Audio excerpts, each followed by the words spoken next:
ऋषि कुमारो, प्राच्य ऋषि कुमारो, अध्यापक मित्रों,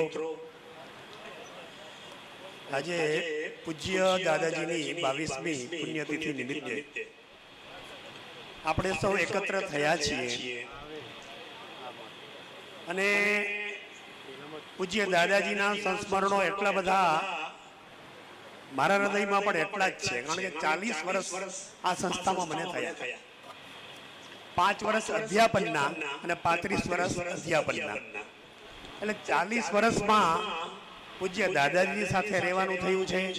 એમની સાથે કથામાં પણ જેમ મહેશભાઈએ કહ્યું ને કે કથામાં એમની સાથે અમે ખૂબ ફર્યા છીએ, તો દરેક જગ્યાએ કથામાં હું પણ દાદાજી સાથે ચંપારણ્ય, રામેશ્વર, દ્વારકા, ઘણા બધા ક્ષેત્રો, એટલા બધા ક્ષેત્રો જ્યાં કોલ્હાપુર, રામેશ્વર, ઘણા બધા ક્ષેત્રોની અંદર જેમાં ભાગવત ઋષિ પણ સાથે હોય અને દાદાજી પણ સાથે હોય, એવા ઘણા બધા ક્ષેત્રોમાં દાદાજી સાથે એ ફરેલો છું.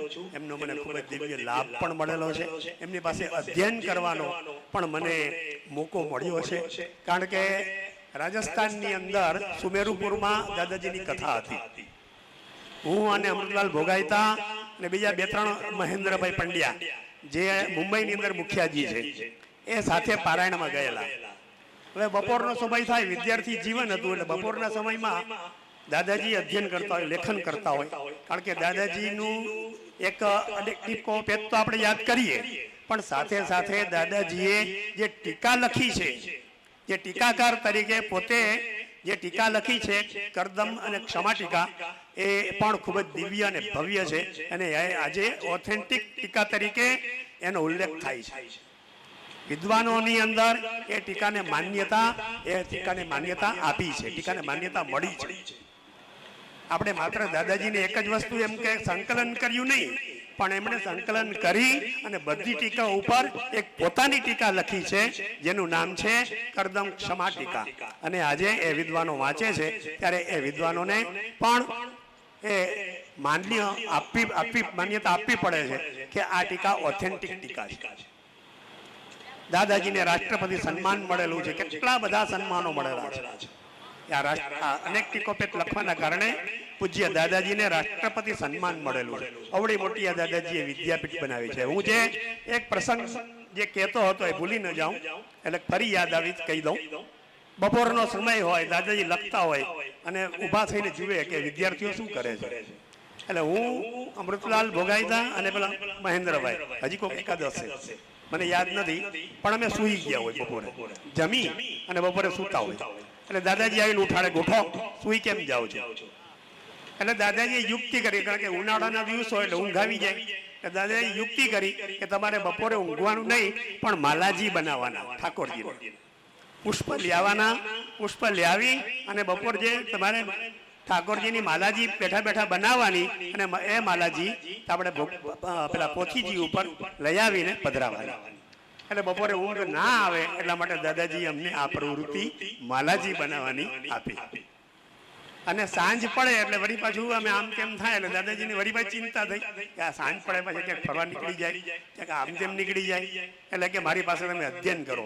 પણ દાદાજી અમારી પાસે પેન નથી, નોટ નથી, કશું લાવ્યા નથી, તો એણે યજમાન પાસેથી નોટો મગાવી, પેન મગાવી અને મને ભોગાયતાને અને આ પેલા મહેન્દ્રભાઈને આ પહેલેથી માંડી, જન્માદ્યસીથી માંડી અને એટલું બધું ભાગવત ભણાવ્યું કે આજે અમે ભાગવતના વક્તા છીએ.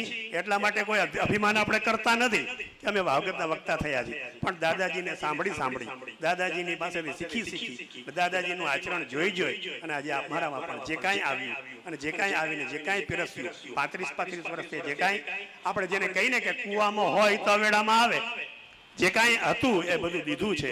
અને હજી પણ આ આપણે જ્યારે પણ સંસ્થા યાદ કરે ત્યારે સેવા કરીશું. અને આ સંસ્થા અમારી છે, માતૃ સંસ્થા છે, કારણ કે 40 વર્ષ આ સંસ્થાની અંદર આપણે રહ્યા છીએ. આ 40 વર્ષ પ્રવત ફેરી પણ આપણે કાઢી છે. આ દીપકભાઈ અમારા મિત્ર એ સાક્ષી છે. અમે પણ પ્રવત ફેરી કાઢી અને કઢાવી પણ છે અને સંધ્યા કરી અને કરાવી પણ છે. બુહારીની સેવા પણ કરી છે. દાદાજીએ જે સેવા આપી એ બધી સેવા કરી છે. અને હજી પણ આ ભાગવત ઋષિને આપ સર્વે બેઠા છો ત્યારે કહીએ કે જે કોઈ સેવા હશે એ અમે કરીશું. અંતિમ શ્વાસ સુધી આ ભાગવત વિદ્યાપીઠ અમારી છે અને અમારી રહેશે. અને જ્યારે જ્યારે સેવાની જરૂર પડે ત્યારે ત્યારે સેવા કરીશું. આ તો એક સરકારની એક પરંપરા છે, પરિપાટી છે કે ભાઈ હવે તમે ફરજિયાત વય નિવૃત્તિ તમારે લેવી પડે. આ ફરજિયાત છે, એટલે ફરજિયાત છે.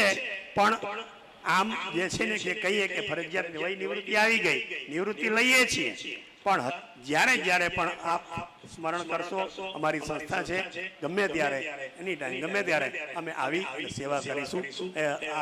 અત્યારે આટલું કહી અને દાદાજીના ચરણોમાં, ભાગવતશ્રીના ચરણોમાં, અનંત કૃષ્ણ શાસ્ત્રીજીના પણ ચરણોમાં, કારણ કે દાદાજીના વંશજો છે, દાદાજીનો એ વંશને આપણે પ્રણામ કરીએ છીએ. બધાને પ્રણામ કરી, બધાને દંડવત કરી અને મારી વાણીને વિરમું. જય શ્રી કૃષ્ણ.